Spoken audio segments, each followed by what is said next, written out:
All right, welcome to day, day 3 or 4 on Investors Collaborative, investigating what strategies and what algos are working well and which ones are not. And as you can see, I'm sitting here with Dereck. It's, what is it now? It's 1 o'clock in the morning in Central America. What is it here? Is it 11, 12? 11, yeah. 11 p.m. And we're going to be diving into strategies, trying to figure out what has been working and why over this past week with the stock market. And if you're not familiar with what is going on, or if you need to get caught up to speed, or maybe you don't understand, why is my chart not opening up TradingView? There we go. I'm going to share my screen, Dereck, so you can kind of see what's going on. Okay. Quick explanation for anybody that's not totally up to speed with what's going on with Japan and the U.S. stock market. If you type in is it Nikkei? I can't remember. How do they pronounce it? Nikkei. I've heard it. Nikkei. If you type in Nikkei, you can pull up the Japanese index, or basically the Japanese S&P 500, and you can see that it's not doing too hot right now. It hit a low of 28% losses after the Japanese government increased interest rates to 0.25%, which is not a whole lot of an increase. But you have to understand that Japanese economy and the Japanese financial system is one of the weirdest and most obscure, it's not obscure, but it's one of the weirdest financial systems in the world. They do things very differently than the rest of the world. They basically don't like inflation. They actually control their currency to the point where their population hates seeing prices increase. So they actively manage their currency to ensure that prices never fluctuate on goods and services and products that they're purchasing. It's a very unique system compared to the rest of the world. But if you type in Japan, is it bonds? I can't remember if it's bonds or it's interest rates. No, it's not bonds. If I can spell Japan right.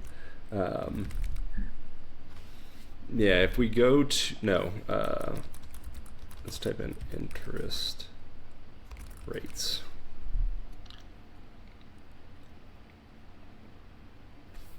I cannot spell today. There we go. So this is the Japanese interest rate over to the 1970s. As you can see, basically since 99, they've had 0% interest rates, except for a brief period through the housing market crash that increased interest rates, which is the exact opposite that the U.S. did. And just now we've had this uptick up to 0.25%. Now, if we go to the S&P 500, you'll notice that the S&P 500 is dropping as well, and you might be curious or confused as to why this is happening. Well, there's been a bunch of people over the past 20 years that have gone to Japan to take out 0% interest loans and buy assets inside of the United States or in other areas of the world at 0% interest, while there's been higher interest rates in other countries. That works well until interest rates increase.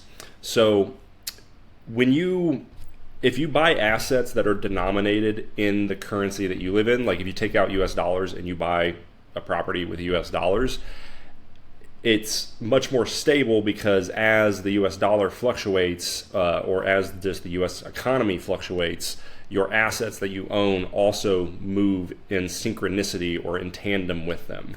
But when you take Japanese yen and you buy US assets, you're now buying an asset that is controlled from another. It fluctuates in a market and in a currency that is different than the currency you purchased it in.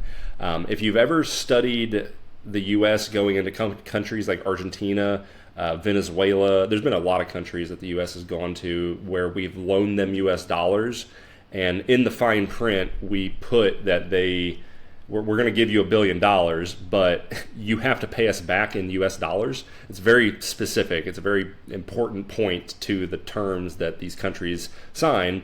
Like Argentina, for example, if you take a loan out on US dollars and let's say I'm Argentina and I take out $1 billion of USD and I inject it into my country. Well, first off, there's a lot of corruption in a lot of these countries. So off the bat, they probably lose 5 to 20 cents off every dollar that is put into the country just off of corruption and inefficiencies.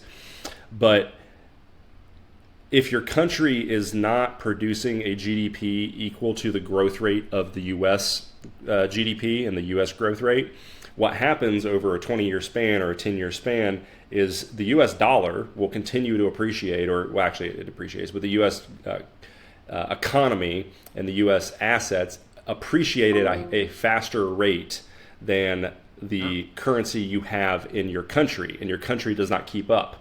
And because your country cannot keep up and your debt is denominated in a foreign currency that is not the main currency of the country you're in, you get this massive gap in eventually an inability to pay your loans. And then that's how you have financial crises like you see in these in Venezuela and other countries where the economy starts to collapse. So long story short, what's happening here is a bunch of people bought a bunch of assets using Japanese yen in the United States. The Japanese government has now increased interest rates, and due to the increase of interest rates, this is a nuance here, it's impacting Japanese bonds, which is impacting the Japanese currency. So this is where the issue is. The Japanese yen is appreciating in value, and because it's appreciating in value, it's also directly impacting the relationship it has with the US dollar. And I'm going to show you that in a chart in a second. Because the US dollar is moving down and the Japanese yen is moving up, you're getting a amplified effect if you've bought assets with Japanese yen in a US based dollar economy. You're getting the amplified movement of the yen and the reverse effect of the US dollar simultaneously. Now, one more thing with this too is what's the piece that I'm missing here? Let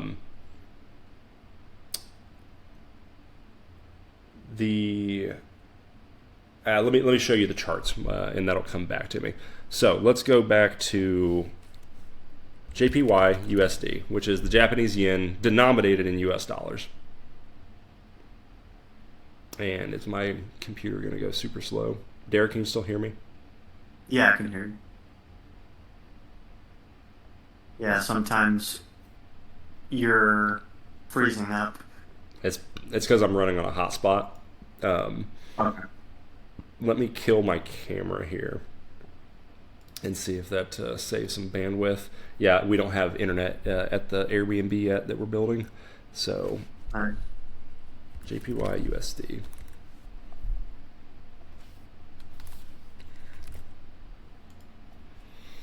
Okay, so as you can see, the Japanese yen has been skyrocketing.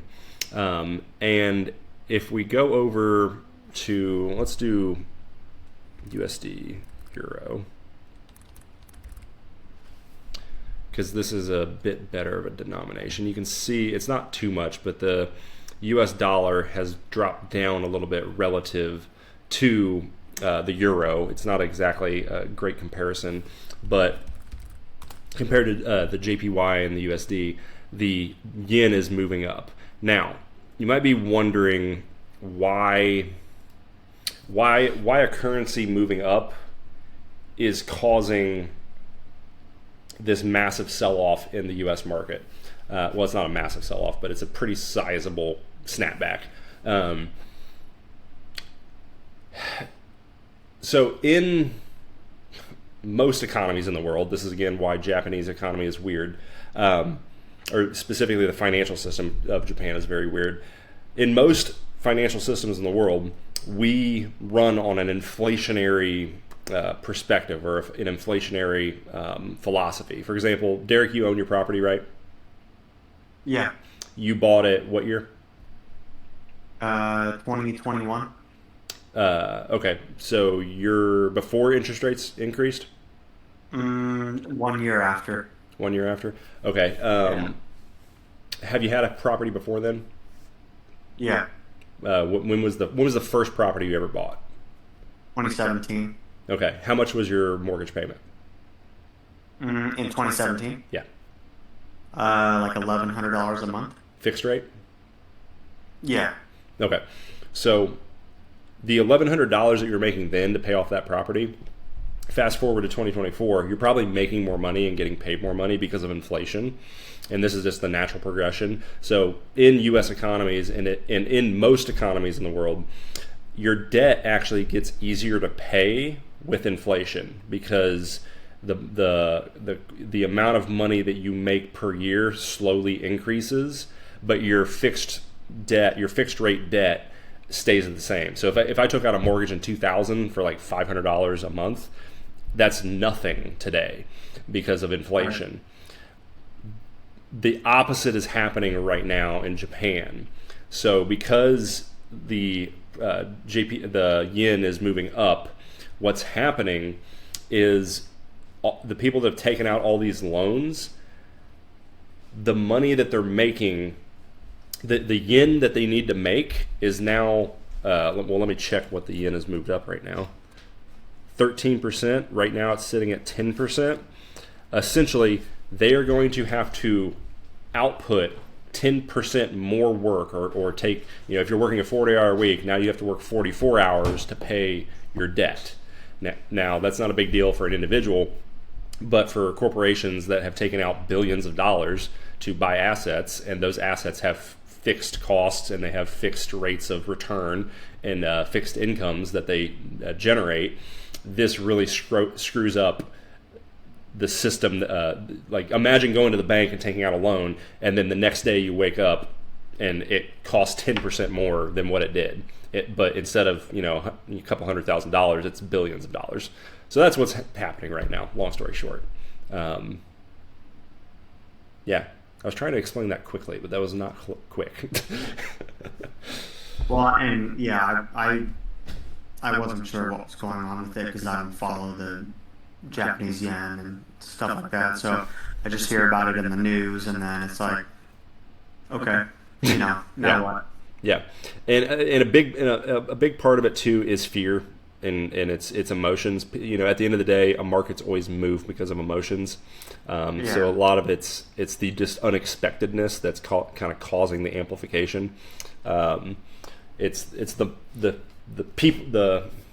public sentiment has a bigger impact on the price movements than the actual underlying fundamentals.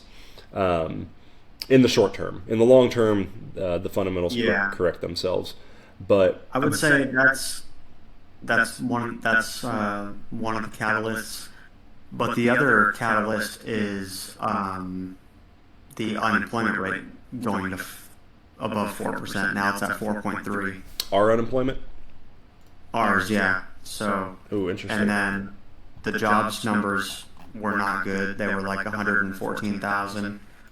Yeah, And then they just got revised down another 20,000. So our job growth was literally under 100,000 yeah, we are for July. increasing. So you can see the unemployment rate starting to tick higher.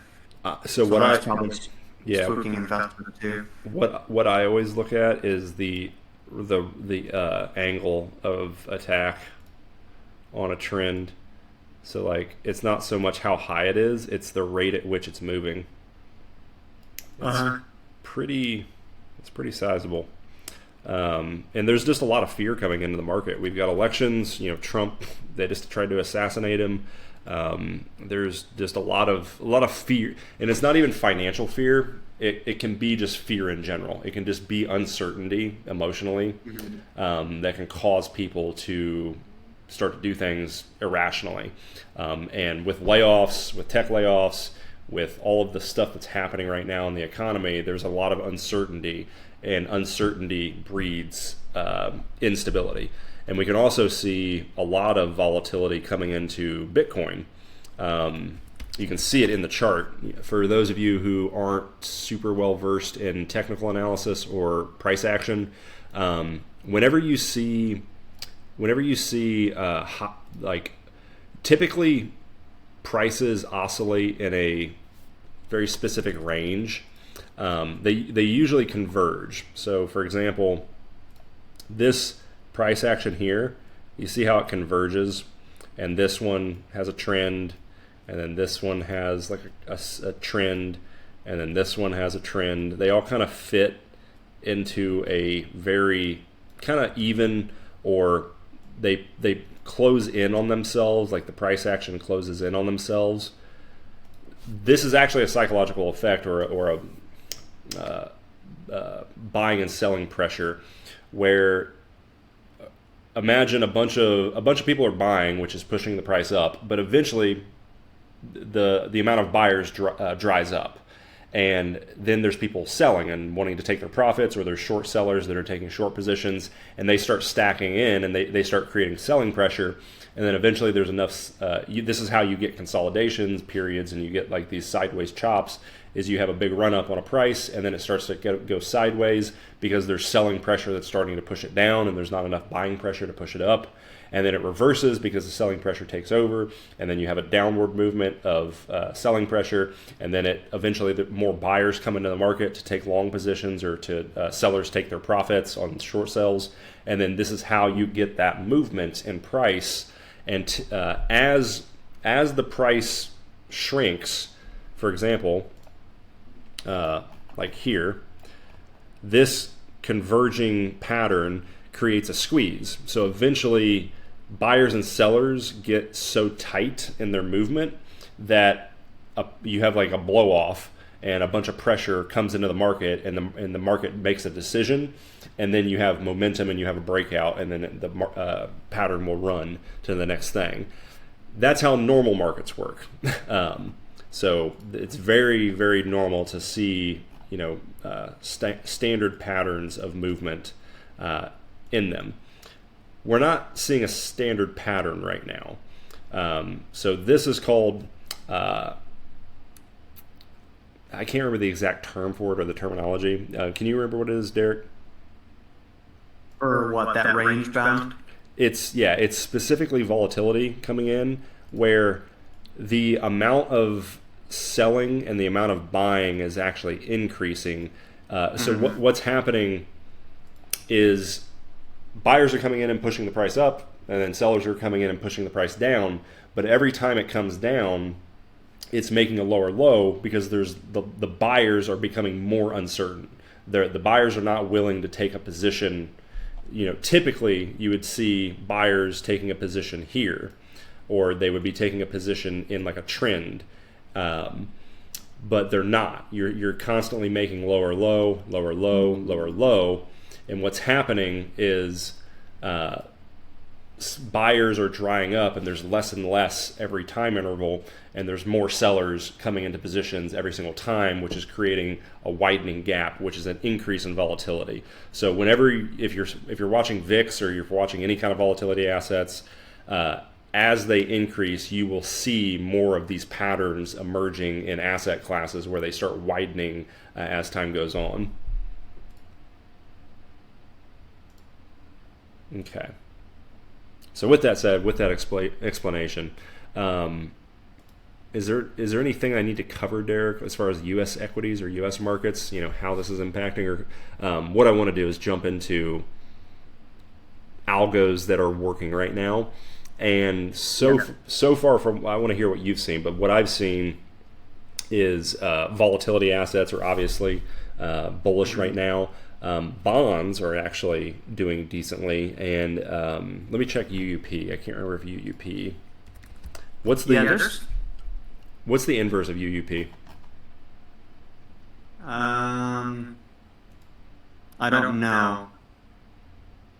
I think there is a short version of UUP.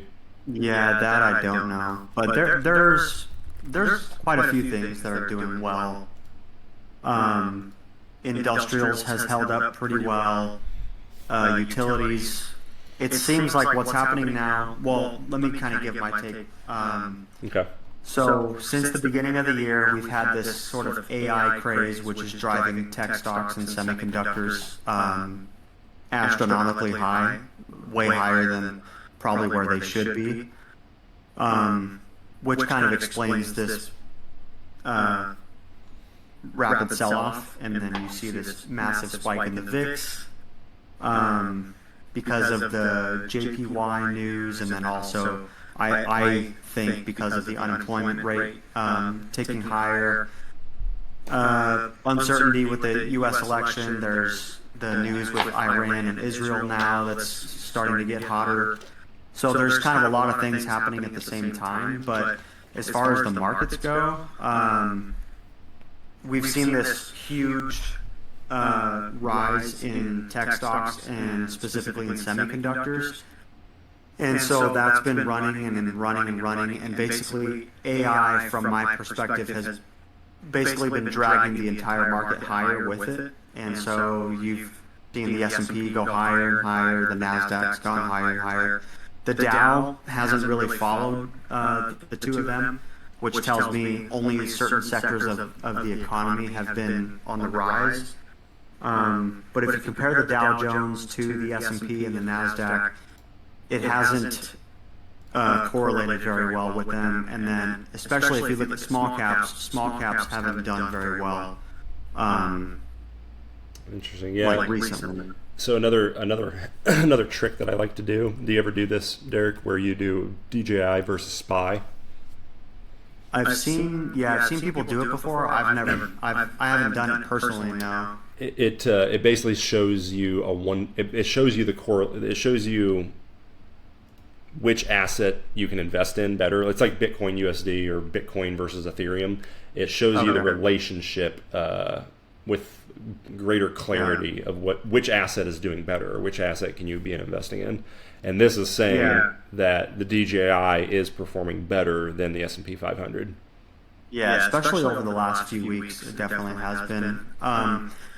So I've seen a big move into utilities.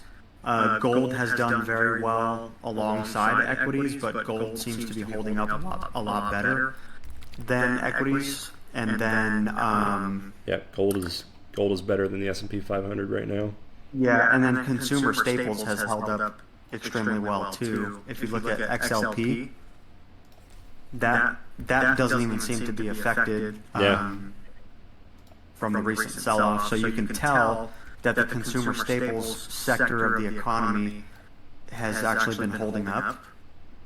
So what it seems to me is that there's a 10% difference in XLP versus SPY right now. Yeah. And then if you look at XLU, that'd be utilities. And then XLI is industrials. And that seems to be doing better as well. I guess I had a bad couple of days though. So,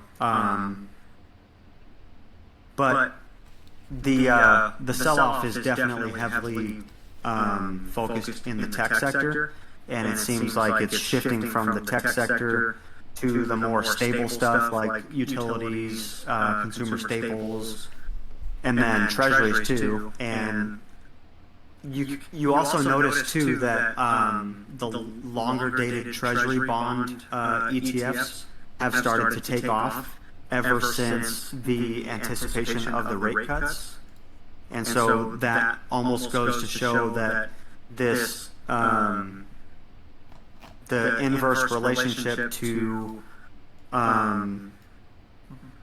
longer dated treasuries and equities is starting to kind of turn around again to where the equities are becoming inversely correlated with the bonds again. And I think that has to do with the rate cuts starting to be priced into the market now. Yeah, and you can see that bearing out, bore out in the 20-year treasuries. And this is a perfect consolidation pattern and this goes back to what I was saying earlier, where you have a bunch of buyers and sellers This is actually called a bull flag. It's been too long since I've.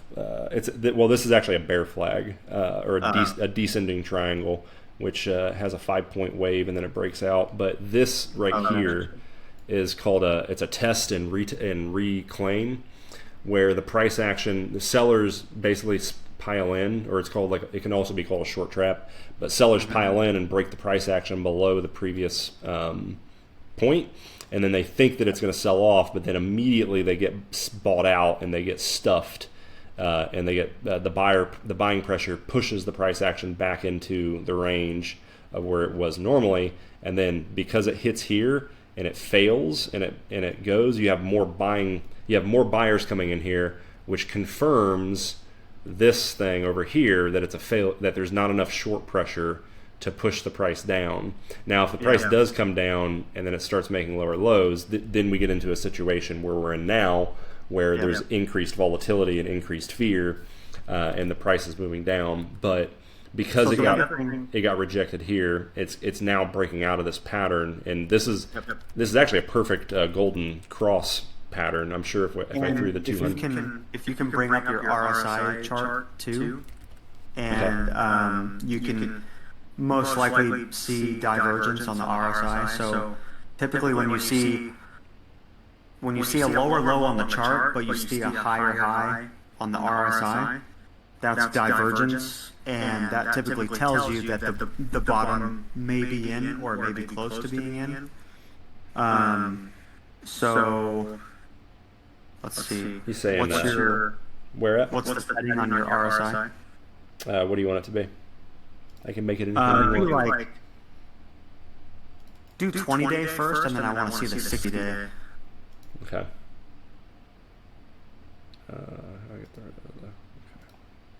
It'd be interesting to see. There's 20 days. So see how scroll right a little bit, and then zoom in a little bit on the chart. We don't have to go that far back. And then scroll right just a little bit because I want to see the previous bottom. Yeah. Okay, so the previous bottom. Are you referring to the trend? Yeah, so what I'm talking about is the bottoms on the RSI. Yeah. If there's divergence, that can be an indicator that the bottom has been put in. Not always, but pretty often. So go to the 60-day. People might not know what divergence is. So, one sec. Where's some convergence? So, actually, I can show you because it's on the price chart. Actually, you have if you go to your RSI settings, there's a little checkbox for showing divergence, and it'll actually mark them for you. Oh, really? I did not know that. Show divergence. Yeah. God, I'm amateur. I did not even know that. Okay, 60-day. Yeah, try the 60-day because especially with treasuries, it might be more stable. Yeah, it's going to be a lot slower, stable. You can definitely see it a lot more here. Okay. Yeah. So, and on I've noticed it on the SPY and QQQ and stuff too. It's pretty flat. I don't know if I would say. Yeah. It's got a diverging pattern. I mean, you have a short-term divergence over the past since October. It's definitely been converging. If you measure from October of last year. Yeah. Oh, I see what you're saying. Yeah, and then see how the new where it broke out recently. Mm-hmm. Is that figure looks higher than the previous high, or maybe not? Maybe it's just flat, which is fine. Anyway, I'm just looking for divergence, especially with the equities. Usually, I find it in the equities. Like if you go to the SPY, you do have a convergence right here if you're measuring from top to top to top, and then a breakout. SPY. Yeah, so go to SPY and leave the RSI at 60. So zoom in. Are you on the, yeah, you're on the daily. Okay, so zoom in a little bit more. That's good right there.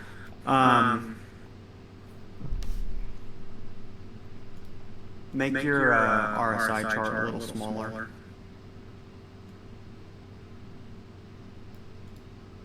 So basically, what I'm going to be looking for on the RSI chart is a lower low on the stock chart, but then a higher high. Or I'm sorry, a higher low on the RSI chart. So if I'm seeing a higher low on the RSI chart, but I'm seeing a lower low on the stock chart, that's usually an indication that the bottom is in, and that you can expect a continuation of the price action going higher. But like that's a perfect example right there where you just had your cursor. Mm-hmm. So if you zoom in, yeah, so there you can see the high on the stock chart and the high on the RSI. But then if you go to the next high on the stock chart, which is a higher high, there's a lower high on the RSI chart. No, where the bear marking is. See the bear marking? Mm-hmm. Okay, see how that's a lower high than the previous high on the RSI? Ah, yes, I see. Okay, but it's a higher high on the stock chart. Yep. Which tells you that you can expect the price to enter some sort of correction, maybe 2 or 3% down or whatever, and we got that, but only after the price kept pumping higher and higher. Yep. But usually what I look for on the SPY is I look for if the RSI is above 60, then that tells me that the market's overextended and I'm expecting it to come down at some point. And we got that. So and it actually happened twice. Yeah. So a convergence above 60 RSI would be a very high probability movement, and you actually get that twice right here. Yeah. Yeah. So I've noticed on the 60-day RSI, if the RSI is above 60 on the 60-day. It's only a matter of time before it comes down or enters a correction or something like that, or even a bear market. And oddly enough, you got that, and then we had this sell-off. But even if you go back to 2020, like right before the COVID crash, we were extremely overextended, and then we had the COVID crash. So, if you're getting out during those times and you're waiting for the RSI to come back down to like 50 or even 45, it's probably a pretty good bet or a pretty good place to go back into the market if you're out. Mm-hmm. But that depends on if you're in a bear market or a bull market. So like in the bull markets, typically I would look for the RSI to come back down to around like 50, and then I would go back in. And then if it's in a bear market, I'd want to see that RSI come down to like 40, maybe a little below 40 before I would want to go back in. Yeah, I have an idea for building a rigged up Mace D using RSIs and moving averages. It would be kind of convoluted, but I think we could possibly code one up roughly. Yeah, it'd be nice if it makes something. I think. What I'm thinking is the ribbon, the EMA ribbon. I think, what is it, 12 and 24 or 26 for? 26. Yeah, but doing RSI checks in 10 increments of 10 or 15. So like, I'm not sure exactly which way you would want to write it first. I guess you would write the ribbon first, so 12 and 24 above or below each other, and then you would just have RSI checks. Above 60, I don't know, it's not perfect, but you could check if it's up on the upside, the high side of RSI in the middle, or on the low side if you want to do like a three-way check. Does that make sense? And your computer froze again, or your whatever your signal. whatever it's called. Cut out. But yeah. So kind of to sum it all up, we were already way overextended, and so I was expecting some sort of a correction, whether it's temporary or if it's longer. But yeah, I mean, we were well above.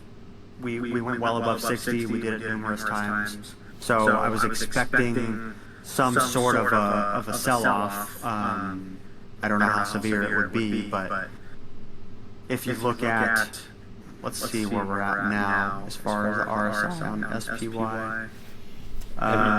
Have you ever gotten into the rabbit hole of the chicken and the egg theory, where it's not there's a theory that it's not the news that's actually causing the crash. It's actually the underlying the technicals or the underlying mechanisms of the market movements happen, and then we find a reason for why they happened.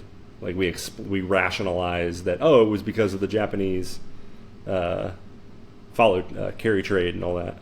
Yeah, and the truth is we have no idea why the prices go down. Yeah, because these things always tend to happen when RSIs are super high. Like you usually don't see the bear market. I wonder how many times in the history of black swans. That's actually really good.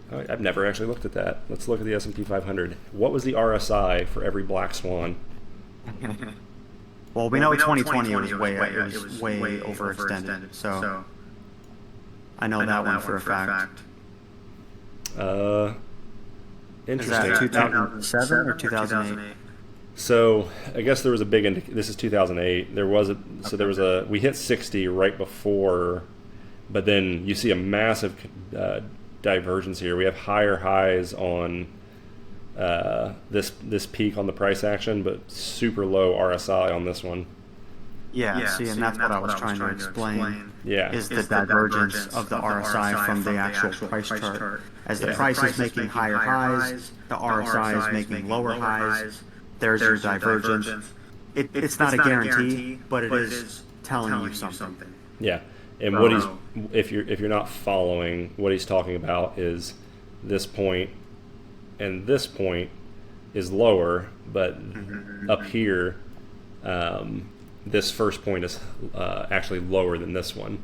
So if we took everything away, you've got a line that's like that, and you've got a line that's like that. That's the That's the divergence that he's talking about. So Mark has a very good explanation on the RSI divergence. So I'm trying to catch up. It's like an indicator of a black swan. Sorry, say that again.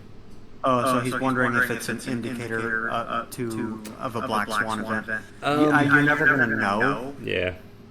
You're never going to know, but it could be an indicator that you can expect some sort of a sell-off to come, whether it's a small one, 5% sell-off, a 10% sell-off, or it could lead you right into the next bear market. Like if you go to 2021, Garen, to November, you have the same thing. You get the divergence of the RSI, and then immediately we go into the bear market of 2022. Okay, look at this divergence. I've never looked at this. Look how crazy. Before the dot-com? Holy crap! Yeah. This is like a multi-year. This is a 5-year convergence. Jesus. Yeah. Okay, let's look at the Black Monday. Black Monday was also a divergence. You got kind of two divergence here, actually. Yeah. Zoom in. You got this tiny one right here.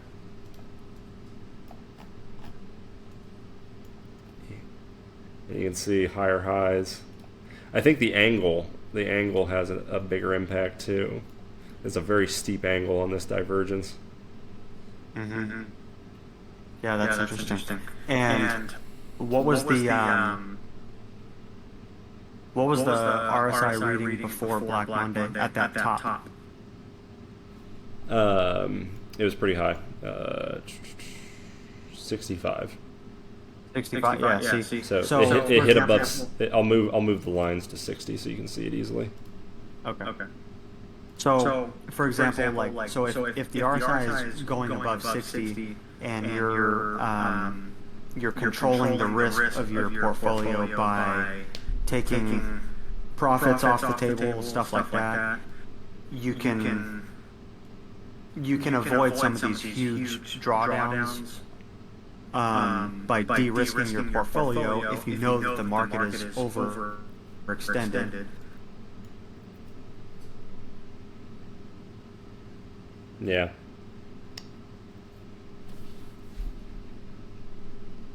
But the RSI goes above 60, and then say that last sentence because I cut out again. I froze. Okay, so say you're in a bull market and you're above the 200-day moving average, and the RSI goes above 60. So now you're overextended in a bull market. So let's say you take your profits off the table and you wait for the RSI to come down to a re-entry level.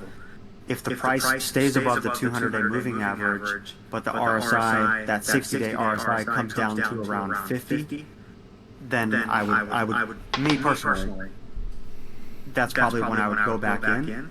Mm-hmm. But if the price is below the 200-day moving average and that RSI level is going down, I would wait till that RSI gets to like around 42 or 40 before I would decide to start maybe scaling back in or taking small positions. But I've done a lot of research on that, and it tends to pan out pretty well. I'm curious where my thought process is going. Is like, obviously we have a lot of, if you look at just the RSI, we touch above 60 quite a lot. Yeah. And we don't have a lot of logic designed for above 60-day RSI, or just overextended. Like capturing, I would like to hear your thoughts on this, Dereck, but I know the overfit police are going to come out and tell us that we're overfitting, but I mean, technically everything is fitted to something. The 200-day, everything we're doing here can be argued that it's overfitting. Yeah, of course, there's arguments that why the 200-day simple moving averages work so fine because it's luckily avoid some like drawdowns, like the flat crack or something, and it's purely coincidence. Yeah, if you apply the 200-day theory to the Chinese market, it does not work at all. Chinese market is not that good. Yeah, and see, that's a problem too. Is that any moving average only works in a market that trends, and the Chinese market doesn't seem to trend. Every now and then, it'll hit these short-term trends where it just takes off like a rocket, but then you just go right back to the sideways movement, or it's trending back down, something like that. So it's just hard to gauge. Yeah, you can see how much sideways movement is in that index, and so it's hard. But from time to time, it still trends, you know. Now, I will note that one of the reasons why the Chinese market you don't see the same GDP growth rate or clean growth rate is because China, for a very still technically, was a labor country that was producing for the U.S. And in order to stay competitive in global markets, countries that produce for the U.S. actually inflate their currency and their assets, or inflate their currencies to make. Yes. Like India's currency is complete trash, and it's been like that forever because they forcefully push down their currency to stay competitive against the rest of other countries so that they can get bids and work from the U.S. So I was saying this earlier in general chat. I think I was talking to Taco. The idea that the U.S. stock market just always goes up is as arrogant as saying real estate always goes up in 2008. If the U.S. dollar, if the U.S. was not the world currency or in the world superpower, the stock market would not be going always up like it does. Yeah, it sounds like some idea from like a principle that by medallion. It's like the U.S. Because the U.S. dollar is basically the world's currency, and the U.S. has the advantage to make debts and to use debt to give some advantage to like basically create liquidity, and the liquidity will finally becomes complete profits, and because the U.S. company has like the very good fundamentals, and the profits always go up, so the stock is go up, and there are also some like P ratio, so profits multiple P ratio equal to stock price. So this is like some theory. So theoretically, like 30 years in the future or 40 years in the future,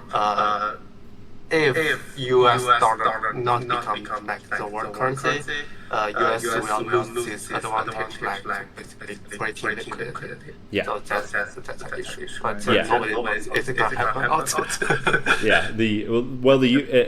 I had a chart. I can't remember where it was at, but the U.S. So the liquidity, the velocity of money, or the velocity and the liquidity of the U.S. dollar moving around the world, that rate of change, or that rate of velocity speed, is what makes a currency valuable. It's not necessarily how much is out there in the world; it's how often it's being exchanged from one hand to the next. And you can there's actually measurements and calculations for that, and that's probably a better metric to look at than just purely the value. I guess the value is underpinned by the velocity and a lot of other factors. But if you look at the velocity of the Japanese yen, or the velocity of the U.S. dollar, or the velocity of the ruble, you're going to see very different rates. But on the currency thing too, there was one more thing. You said velocity and I can't remember what it was. P ratio. I lost it. I've been up since like 5 a.m. I'm exhausted.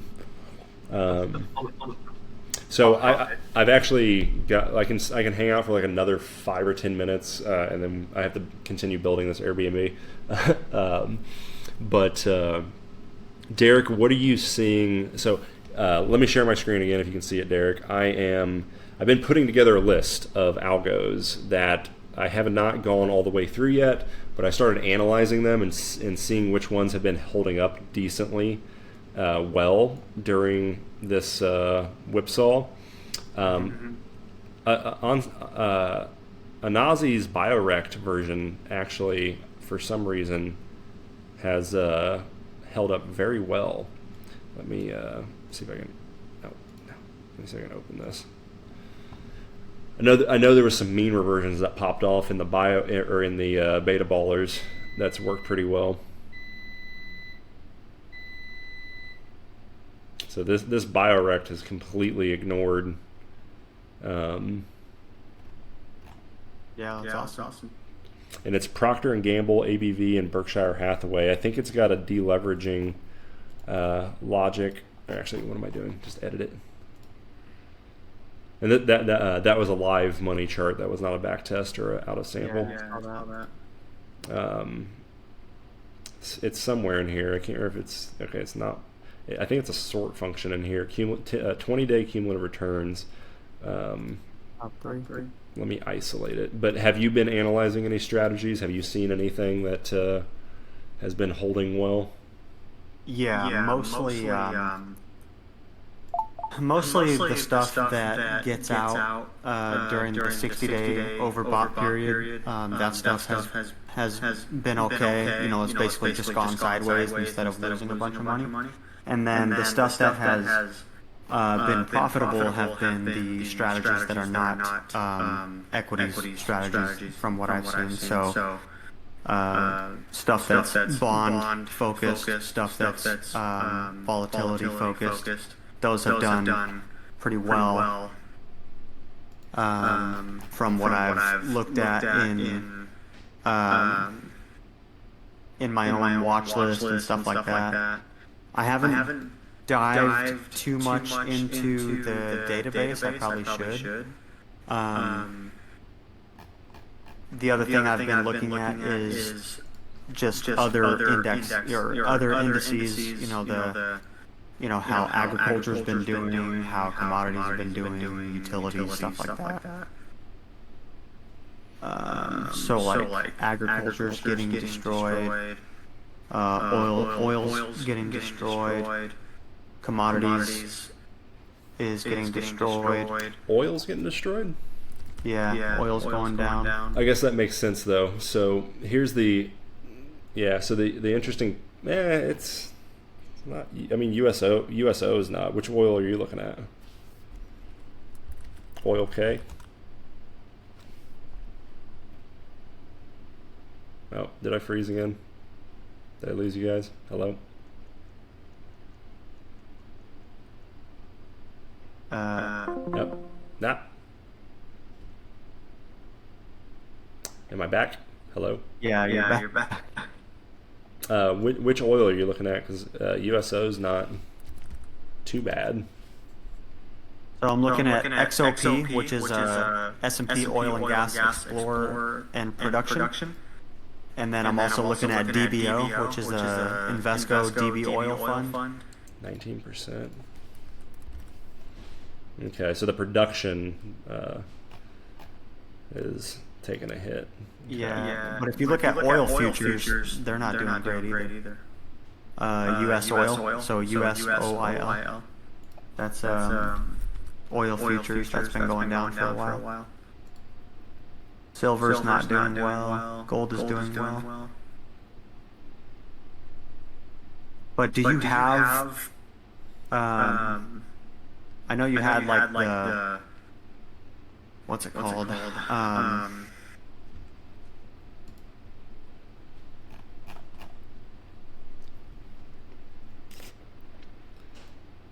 The hedge system strategy. I've got it buried somewhere. I don't have it live, but actually I just threw more money in my portfolio. If you want to send it to me. Actually, real quick, while I'm thinking about it, as the founder of FTFL,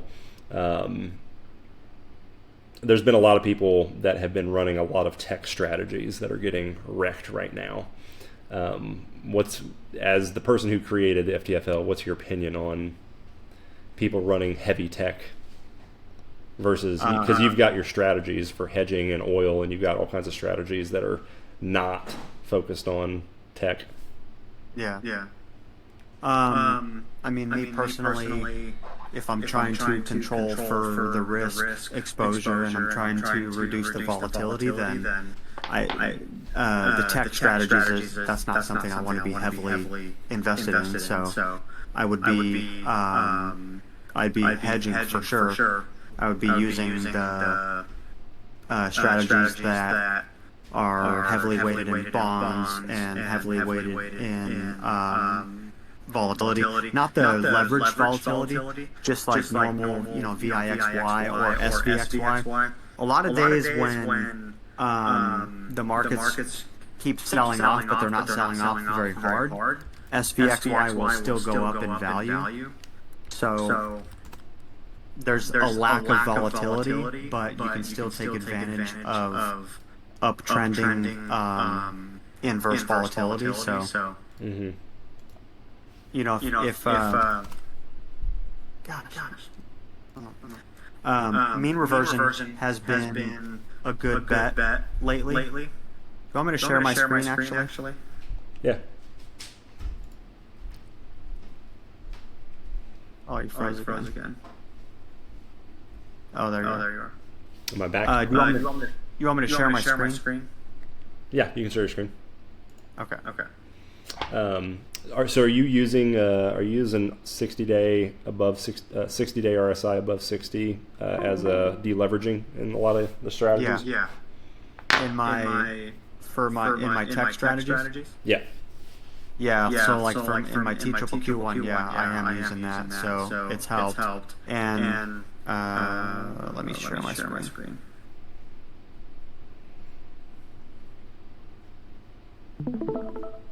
Okay.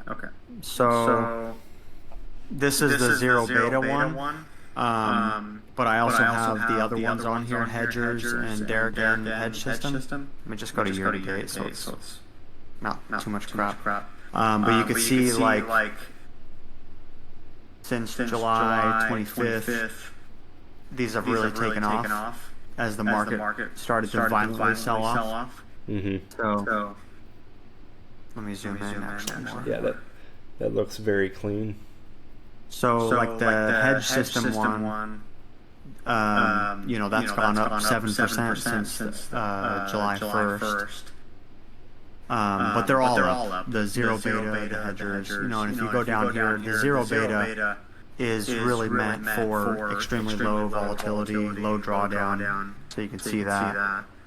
But then it has the lowest return, which is fine. It's meant to hedge your portfolio, but you want to explain to the newbies what that is? Yeah, so let me go to the hedge system one. Okay, so these strategies that are meant to be hedges, what they are basically is stuff that's not related to like the S&P 500, the NASDAQ, stuff like that. So this is a collection of different strategies kind of lumped into one. So like this one is based on the momentum of inverse 20-year treasuries. This one is based. Can you explain to them why though they would want this in their portfolio rather than just buying triple leverage tech? Like what's the point of putting a strategy that doesn't have a high AR into your portfolio? Okay, so all right, let me tell you why it's a good idea. And don't cheat and just pull up the MIT video. What's that? It said don't cheat and just pull up the MIT video.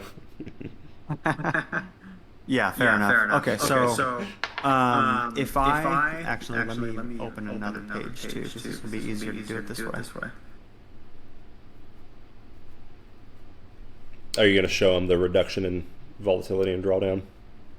Yeah. So let's say I have TQQQ here.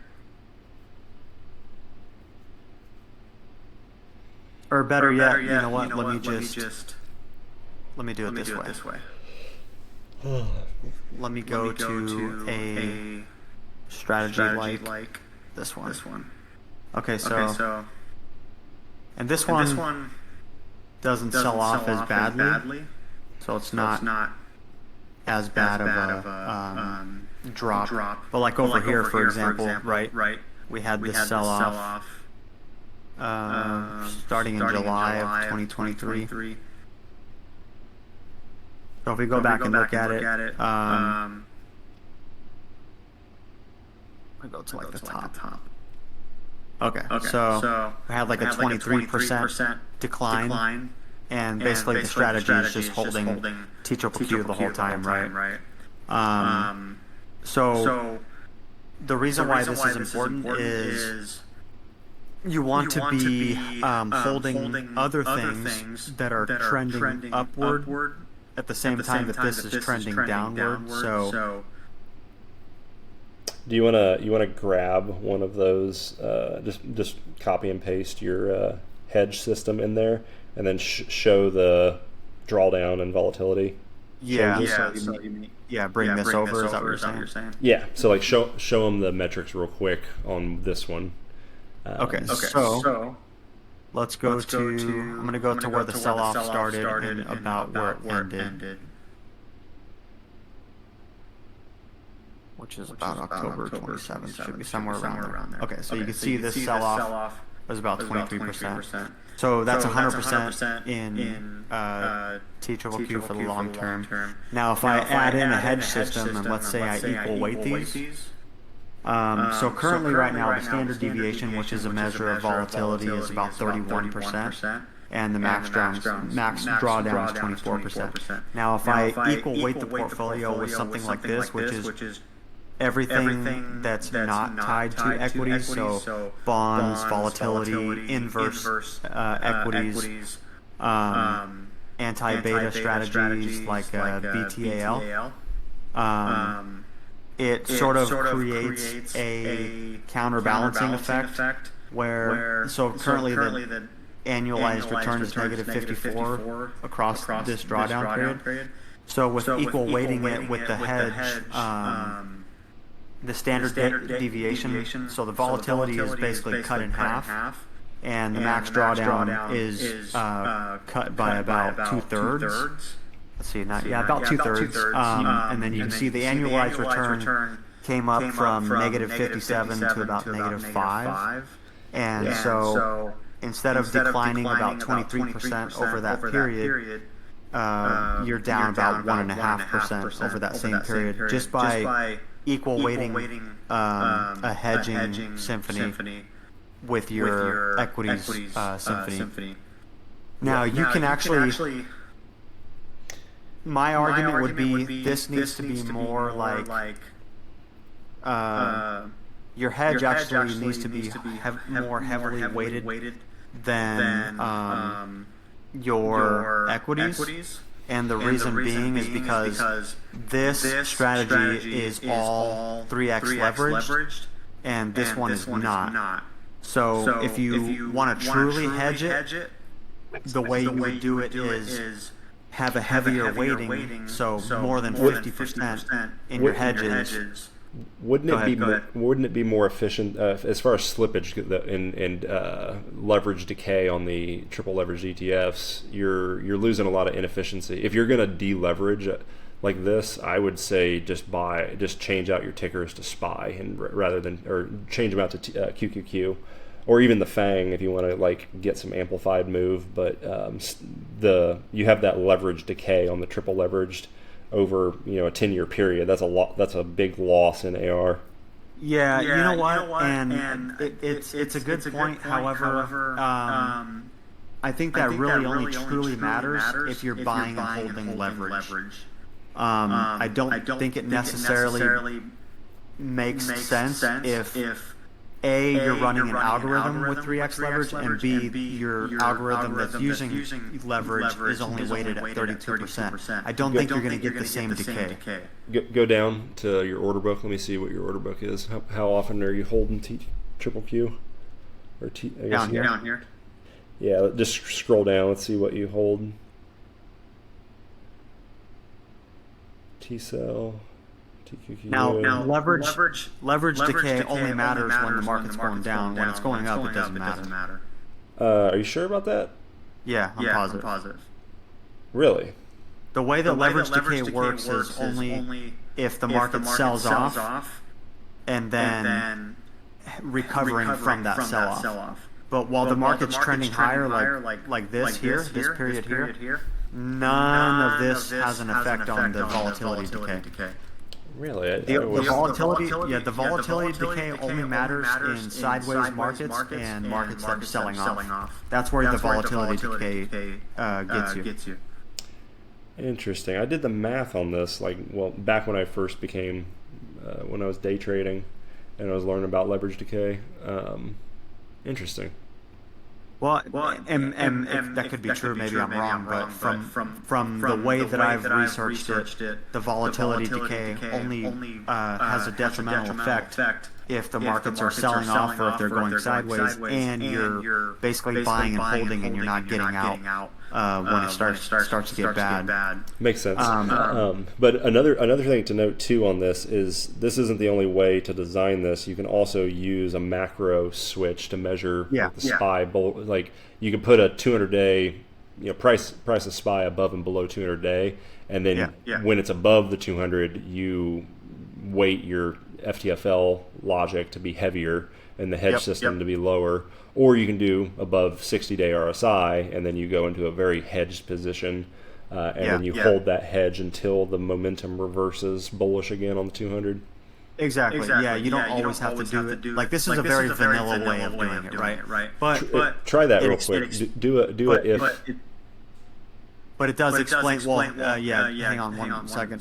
I'm just doing this to explain how the hedging works overall. So, like, by weighting that 68%, this actually gives me a positive annual return, a higher Sharpe, a lower standard deviation, and a lower max drawdown too. So instead of being negative, you actually gain 5% over that same sell-off period, where TQQQ just got totally smoked. Yeah. We were kind of talking about this in general chat earlier today, where people were wanting to do a poll to see what the returns have been on Composer with algorithms, and it's kind of pointless to do that, because you can have the exact same returns as the SPY, but if your drawdown is half and your volatility is half, you've got a way better portfolio. But Composer doesn't even give us the metrics to measure if our portfolio is better. And what's funny is if this is a 1 year graph right here, so this is all the way back from August of 2023, and you can see I'm only running. It looks good. What's that? I didn't catch that. I mean, it's like a straight line. Let's go. It's right. Yeah, this is the power of hedging your portfolio, especially for periods like this, right? And that's a normal sell-off or normal correction for TQQQ. But just by having a hedge like this, you can see that over the 1 year period, all of that volatility is basically, you can sidestep all that volatility and come out on the other side up, while TQQQ buy and hold is actually below your growth rate. And then if we go back further, let's just go back through the 2022. This might not go back. QuantMage. Yeah. So something interesting here, Dereck. In QuantMage, you can actually use your FTFL logic, and you can build moving averages. You can do like if-then statements with your algo. Instead of using like SPY above and below 200-day moving average, you can say FTFL above and below moving average 200-day, or you can measure the trend on your algo, or you can measure. There's actually a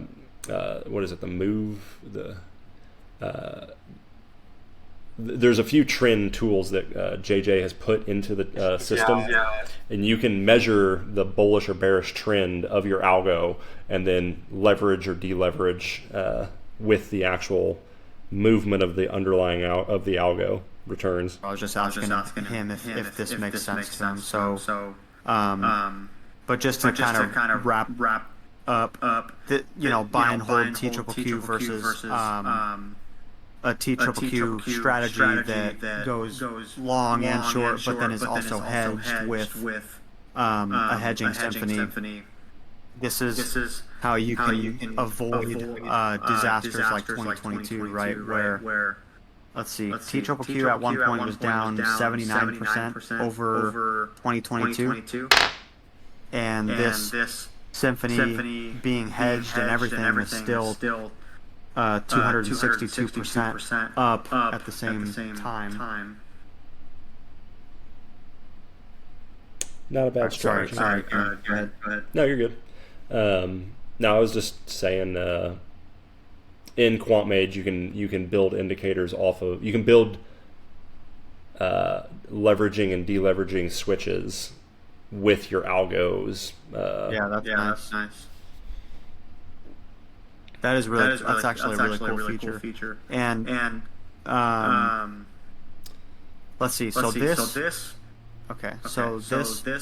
hedge system symphony, like I said, it's nothing but stuff that has nothing to do with like what the SPY is doing or anything like that. It's got real simple logic, and it either goes short or it goes long, very for a very short period of time.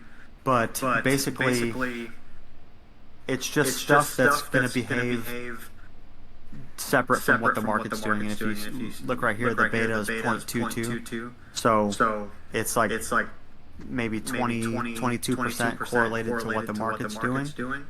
So what you get is periods where the S&P.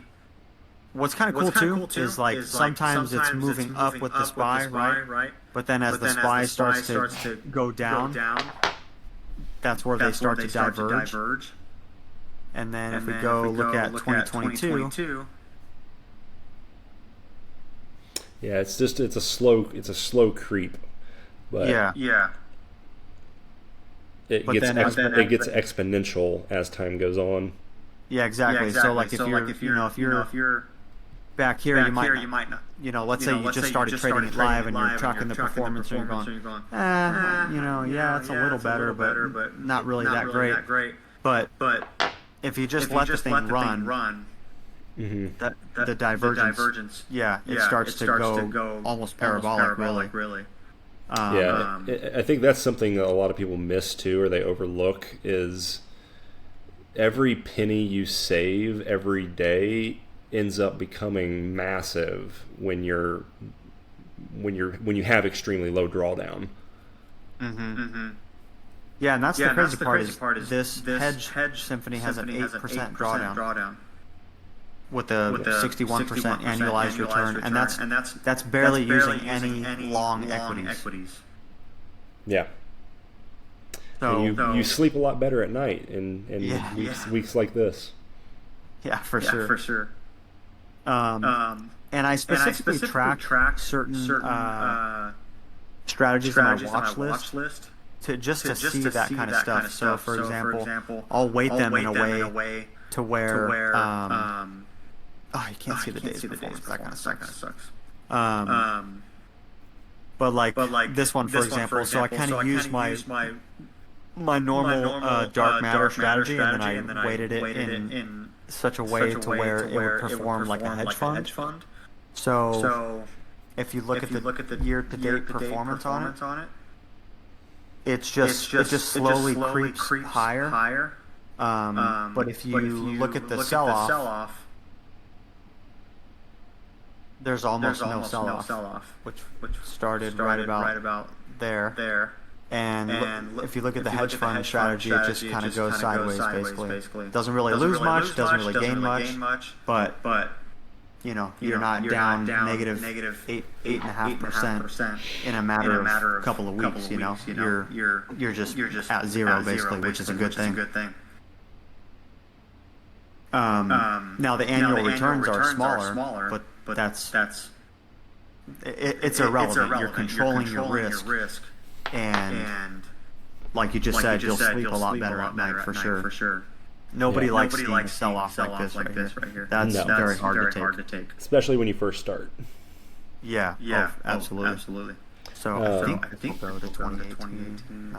Not sure. Unfortunately, I got to shut it down. We're an hour and 12 minutes deep. I was supposed to just do this for like 30 minutes. Hopefully the video even uploads to Loom, because I'm connected to my phone's hotspot right now, so I might stop this recording and it goes nowhere. Can you hear me? Yep. Sorry. I hit disconnect instead of. All right, so I wanted to get more into the strategies and which ones are working, and diving into the logics and stuff, or analyzing, seeing if we can find any unique stuff, or diving into the database, but. We can do that in another day. I'm going to do multiple videos on this and more analysis. Thanks. But I'll shoot you what I find, Dereck, and if you find anything or dig anything up, do you want me to add you to the Notion page, and if you want to log strategies? You can go ahead and add me. I think I was added a long time ago, but it might be something different. It's a different one. It's a new one. Okay. All right. Yeah. All right.